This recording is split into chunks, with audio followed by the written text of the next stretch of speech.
तो दोस्तों आपका स्वागत है मेरे चैनल बिहाइंड एक्सप्लेन में एक और नए वीडियो के साथ। तो दोस्तों इस वीडियो में एक और नए एंटिसिपेटेड मूवी के बारे में बात करेंगे जिसका नाम है लापता लेडीज। तो स्टोरी एक लड़के और लड़की की शादी को लेकर है। लड़के का नाम है दीपक।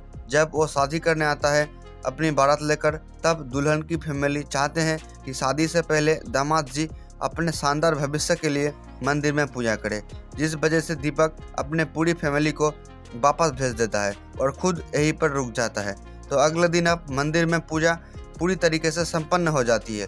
पूजा संपन्न हो जाने के बाद दीपक चाहते हैं वो अपनी वाइफ को अपने गांव वापस ले जाए। अब दुल्हन का भाई दीपक और उसकी बहन को छोड़ने के लिए जाता है और फूल जो कि दुल्हन था, उसका माँ कहती है जब तक वो गांव ना पहुंचे तब तक उसे घूंघट में रहना होगा। अब वो लोग बस से रेलवे स्टेशन की तरफ जा रहे होते हैं। यहाँ पर दीपक फूल को कहती है यहाँ पर भीड़ बहुत ज़्यादा है और चोर उचक्के हो सकते हैं, इसीलिए तुम अपने सारे गहने उतार कर मेरे पास दे दो। अब फूल दीपक की कहने के मुताबिक ऐसा ही करती है और सारे गहने उतार कर दीपक को दे देती है और आगे का सफ़र शुरू होता है। अब दीपक और फूल ट्रेन में आ जाता है। तो शादी का मौसम था और पूरी जोर शोर से शादी चल रही थी और ट्रेन में बहुत सारे नए औरत घूंघट ओढ़े नए जोड़े में दिखती है। दीपक और फूल जिस ट्रेन में होता है वहाँ पर 2 जोड़े होते हैं। तो दीपक अपने वाइफ को बिठा देता है और खुद खड़ा रहता है। ट्रेन में सब लोग यही बात कर रहे हैं दहेज कितना मिला। 2001 था इसीलिए सब दहेज के बारे में बात कर रहा था। 2024 होता तो गिफ्ट बोला जाता। खैर दीपक ने कोई दहेज नहीं लिया था। इस बात पर लोग हंसते हैं और दीपक गर्व करने की जगह आंखें झेप लेते हैं। वहाँ पर प्रदीप नाम का एक और बंदा था जिसका हाल ही में शादी हुआ था और जिससे काफ़ी ज़्यादा दहेज भी मिला था और उसे अपनी बीवी से उतनी लगाव नहीं है, बस उसे सिर्फ दहेज से मतलब है। आगे सफ़र इसी तरीके से काटता है और ट्रेन में पैसेंजर्स कम होने लगते हैं और रात होते ही दीपक अपने गांव पहुंच जाते हैं। अब जैसे ही दीपक फूल को लेकर अपने गांव में पहुंचता है, वहां दीपक का दोस्त पहले से ही दीपक और फूल का इंतजार कर रहे होते हैं बैंड बाजे के साथ। अब वो लोग दीपक और फूल का एक भव्य स्वागत करते हैं और दीपक भी ये सब देखकर बहुत ज़्यादा खुश था। फाइनली दीपक फूल के साथ अपने घर पहुंच चुका था। पहुंचते ही सबसे पहले उनकी आरती उतारी जाती है। अब आरती हो जाने के बाद दीपक की मां कहती है अब तुम अपने घूंघट उतार दो। ये सुन लेने के बाद जैसे ही फूल अपना घूंघट उतारती है तो सभी लोग पूरी तरीके से हैरान हो जाने लगते हैं, क्योंकि हाल ही में जिस औरत का घूंघट हटा है वो फूल नहीं बल्कि कोई और है। ये देखकर दीपक और उसकी पूरी फैमिली बहुत ज़्यादा शॉक्ड हो जाती है। अब दीपक को उसकी पूरी फैमिली बहुत ज़्यादा गुस्से के साथ कहती है उससे इतनी बड़ी गलती कैसे हो गई। दीपक उन लोगों को समझाने की पूरी कोशिश करती है, फिर भी वो लोग दीपक की बात नहीं सुन रहे होते हैं और उसे बुरा भला कहने लगती है। लेकिन इन सब के बीच दीपक को यही टेंशन होती है कि फूल कहाँ पर होगी। लेकिन स्टोरी में आगे बताई जाती है आखिर ट्रेन से अदले बदली हुई कैसे। दीपक और फूल जिस ट्रेन कंपार्टमेंट में बैठा हुआ था वहीं पर 2 जोड़ा और था। जैसे जैसे भीड़ कम होती गई और औरत पास होती गई। अब रात को दीपक बाथरूम के लिए जाता है। अब प्रदीप जो कि उस कंपार्टमेंट में था वो दोनों दुल्हनों के बीच बैठ जाता है।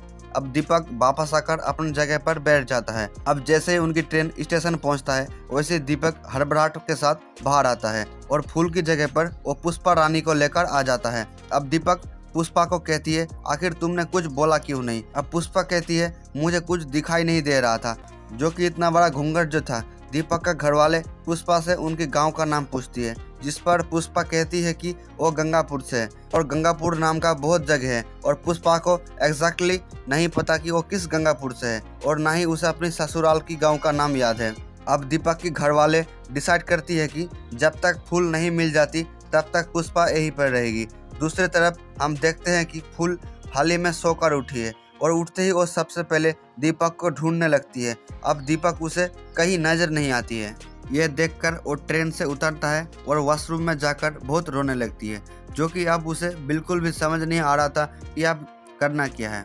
और फूल को बिल्कुल भी नॉलेज नहीं था कि उसकी गांव का नाम क्या है और उसे दीपक का गांव का नाम भी याद नहीं है।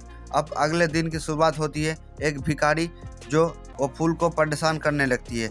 यह देखकर फूल बहुत ज़्यादा डर जाती है और उसे बहुत दूर भागने लगती है, क्योंकि वो किसी अनजान शख्स से बात नहीं करता थोड़ी दूर के बाद रास्ते में उसे एक छोटू मिलता है और यहाँ पर फूल को वो कहती है डरने की कोई ज़रूरत नहीं है, ये अच्छा आदमी है, तुम्हारे साथ कुछ गलत नहीं करेगा। तो यहाँ पर फूल जो है वो छोटू को सब कुछ बता देता है और छोटू को कुछ समझ नहीं आता, इसीलिए वो स्टेशन पर ही चाय बेचने वाली एक दादी के पास ले जाता है। यहाँ पर फूल दादी को पूरी स्टोरी समझाती है। सब कुछ सुनने के बाद वो कहती है शायद ये तेरे पति की कोई सोची समझी चाल है, जो कि उसने तेरे साथ सुहागरात भी मना लिया है और उसने तेरे गहने भी उतार लिया है। सारी बात सुन लेने के बाद फूल दादी को कहती है ये गलतफहमी है, आप विश्वास रखो सब कुछ ठीक हो जाएगा। और दादी कहती है तू रख, मैं क्यों रखूं।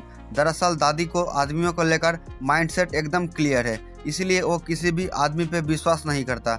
लेकिन चाय वाली दादी फूल को कहती है जब तक कि तुम्हारा पति यहाँ पर नहीं आ जाता है तब तक तुम मेरे साथ रहो और मेरे साथ ही कम करो। दूसरी तरफ दीपक पुलिस स्टेशन पर जाता है और अपनी वाइफ की मिसिंग कंप्लेन करवाने। तो यहाँ पर इंस्पेक्टर शाम मनोहर दीपक को सब कुछ पूछती है आखिर क्या हुआ, जिस पर दीपक इंस्पेक्टर शाम मनोहर को सब कुछ बता देता है। बहुत सारे सवाल करने के बाद मनोहर दीपक को कहती है तुम अगर अपने पत्नी की एक फ़ोटो हमें दे दो तो हम उसे ढूंढने में लग जाएंगे।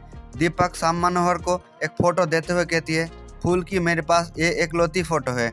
उसे देखकर इंस्पेक्टर दीपक को कहती है तुम्हारे वाइफ बहुत ज़्यादा सुंदर है, लेकिन सारी खूबसूरती जो है घूंघट के पीछे छुपी हुई है, क्योंकि उसने घूंघट पड़ा था इसीलिए उसकी शक्ल नहीं दिखती है। और इंस्पेक्टर का शक हल्का फुल्का पुष्पा पर होती है।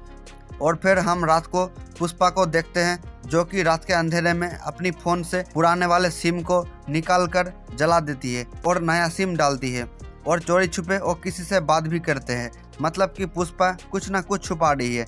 दूसरी तरफ फूल दादी के साथ काम करने लगती है और यहाँ पर यह पता चलता है कि फूल बहुत ज़्यादा अच्छा खाना बनाती है। दादी के पास कोई नहीं रहता, उसके पास उसकी बेटा और पति रहता था जो कि दारू पीकर उसको मारा करता था, इसीलिए दादी ने उन दोनों को घर से निकाल दिया। इसलिए आदमियों को लेकर दादी का माइंडसेट एकदम क्लियर है। फूल दादी के साथ रहकर बहुत कुछ सीखती है, जैसे कि बाहर की दुनिया में कैसे सर्वाइव किया जाता है। अगले दिन हम देखते हैं इंस्पेक्टर शाम ने दीपक के साथ साथ पुष्पा को भी बुला लिया था। तो इंस्पेक्टर शाम पुष्पा से ढेर सारे सवाल करती है और प्रदीप जहाँ पर रहती थी वहाँ पर ही मिसिंग कंप्लेन फाइल कर दी थी। प्रदीप का मिसिंग फाइल शाम के पास आ गया था, लेकिन उसकी फ़ोटो नहीं आई थी, लेकिन उसके हाथ पर उसका नाम जया लिखा था, लेकिन यहाँ पर पुष्पा के हाथ पर श्रेया लिखा था। यहाँ पर पुष्पा बताती है मेरे दादाजी बचपन में मुझे श्रेया नाम से पुकारता था। इसके बाद इंस्पेक्टर शाम का शक और बढ़ गया था, इसीलिए वो पुष्पा की एक फ़ोटो लेना चाहती है ताकि फ़ोटो सही जगह पर पहुँच पाए। लेकिन पुष्पा घूंघट दिया हुआ फ़ोटो देती है, वो नहीं चाहती है कि उसकी बदनामी हो। इस बात पे इंस्पेक्टर का शक और बढ़ जाता है, इसीलिए वो अपने कांस्टेबल के साथ पुष्पा पर नज़र रखना शुरू कर देती है। अब पुष्पा कभी गहने बेचते हुए, कहीं फ़ोन पे बात करते हुए इंस्पेक्टर को दिखती है। इंस्पेक्टर शाम पुष्पा को लेकर बहुत ज़्यादा शोर था कि यहाँ पर पुष्पा जरूर कुछ छुपा रही है। और हमें यह पता चलता है कि पुष्पा के हाथ पर जो श्रेया लिखा हुआ था वो जया लिखा हुआ मिटाकर उसी रात पर श्रेया लिखा दिया था। उसके बाद रात को पुष्पा घर से भागने लगती है। तब वो दीपक को नशे के हालत में घर के बाहर सिर्फ फूल फूल बोल रहा था। पता नहीं ये देखकर पुष्पा अपना घर से भागना कैंसिल कर देती है। और अगले दिन पुष्पा को ये पता चलता है कि दीपक की भाभी बहुत ज़्यादा स्केच बनाने में अच्छी है, इसीलिए पुष्पा दीपक की भाभी को कहती है कि उसने फूल को देखा है और वो हाँ कहती है। और पुष्पा दीपक की भाभी से फूल की एक स्केच बनाने को कहती है। दूसरी तरफ प्रदीप ने तो मिसिंग फाइल किया था, उसकी फ़ोटो इंस्पेक्टर के पास आ गया था, बल्कि और वो औरत कोई नहीं पुष्पा ही है जिसका रियल नेम जया है। ज़्यादा देर ना करते हुए इंस्पेक्टर शाम दीपक के पास आता है और उसे सब कुछ बताते हुए पुष्पा को अरेस्ट कर लेता है और सीधा जेल में बंद कर देता है। पुष्पा यह समझाती है कि उसकी बहुत बड़ी कमजोरी थी। मनोहर नाम की एक दोस्त की वजह से दीपक को यह पता चलता है कि इसमें पुष्पा की कोई गलती नहीं है, बल्कि वो तो फूल को ढूंढना चाहती थी, इसीलिए उसने पुष्पा की स्केच बनवाई थी। अब पुष्पा इंस्पेक्टर को बताती है कि वो पढ़ना चाहती थी और स्वतंत्र होकर नौकरी करना चाहती थी और अपने घर वालों की ख्याल रखना चाहती थी, लेकिन उसकी माँ चाहती थी कि वो शादी कर ले और पुष्पा शादी के लिए हर बार मना कर देती थी। लेकिन एक बार पुष्पा की माँ कसम देती है अगर उसने शादी नहीं की तो सभी लोग जहर खाकर मर जाएंगे। तो फिर ना चाहते हुए भी पुष्पा को शादी के लिए हाँ करना पड़ा और उसे शादी भी करनी पड़ी। और शादी के लिए पुष्पा की माँ को एक जमीन बेचनी पड़ी ताकि वो लड़के वाले को दहेज दे सके। और पुष्पा को प्रदीप के बारे में पहले से ही मालूम था कि उसकी एक शादी पहले ही हो चुकी थी और उसने अपनी वाइफ को जलाकर मार दिया था, लेकिन इस केस को शांति से बंद कर दिया था। पुष्पा की बात सुन लेने के बाद इंस्पेक्टर को सब समझ आ गया था कि कहानी क्या है और समझ आ गया था कि प्रदीप कैसा बंदा है। अब प्रदीप पुलिस स्टेशन पर आता है और सबसे पहले इंस्पेक्टर शाम को पैसे देता है और कहता है कि कुछ भी किसी को मत बताना। और उनकी सामने वो पुष्पा को एक थप्पड़ लगाता है और कहता है तू घर चल, तुझे बताती हूँ। इंस्पेक्टर शाम का काम था एक ही, वो पुष्पा को ढूंढे जिसे उसने पूरा किया था। लेकिन केस अब ये है कि पुष्पा प्रदीप के साथ नहीं जाना चाहती है। अब प्रदीप उसे फोर्स नहीं कर सकता है और साथ ही ये कहता है सभी पुलिस वालों ने तुझे रिश्वत देते हुए मुझे देखा है। और इंस्पेक्टर शाम ये भी कहती है तूने पहले पत्नी को जलाकर मार दिया था, उस केस को मैं फिर से रीओपन कर सकती हूँ। तो ये सारी बातें सुन लेने के बाद प्रदीप पूरी तरह से डर जाता है और वो चुपचाप वहाँ से चला जाता है। दूसरी तरफ हम देखते हैं कि दीपक की भाभी ने जो स्केच बनवाया था, अब वो स्केच फूल के पास पहुंच गया था कि उसकी पति जो है उसे ढूंढ रहा है। ये सुनने के बाद दादी को भी बहुत अच्छा लगता है कि कोई आदमी है जो कि ऑनेस्ट है। यहाँ फूल स्टेशन मास्टर के पास जाती है और स्टेशन मास्टर शाम के पास कॉल करके कहती है कि हमने फूल को गाड़ी में बिठा दिया है और वो किसी भी वक्त दीपक के गाँव पहुँच सकती है। और ये सारी बात इंस्पेक्टर शाम दीपक को बताती है और दीपक तुरंत ही अपने दोस्त के साथ साइकिल में ही रेल स्टेशन की तरफ जाने लगती है। वहां पहुंच जाने के बाद वो फूल को देखती है और बहुत ज़्यादा खुश होता है और वो उसे अपने गांव वापस ले आती है। अब दीपक और उसकी दोस्त पुष्पा को देहरादून भेजते हैं जहां की पुष्पा अपनी पढ़ाई कंप्लीट कर सके। तो यहाँ पर इंस्पेक्टर शाम पुष्पा को सपोर्ट करता है और कुछ पैसा भी देता है ताकि वो देहरादून जाए और अपनी पढ़ाई पूरी कर सके। तो दोस्तों वीडियो यहीं पर ख़त्म करते हैं। तो ये मूवी आपको कैसी लगी आप कमेंट में ज़रूर बताना और वीडियो अच्छी लगी हो तो लाइक करना, शेयर करना और कमेंट ज़रूर करना। तो मिलते हैं किसी और नई वीडियो में, तब तक के लिए जय हिंद, जय भारत, जय श्री राम।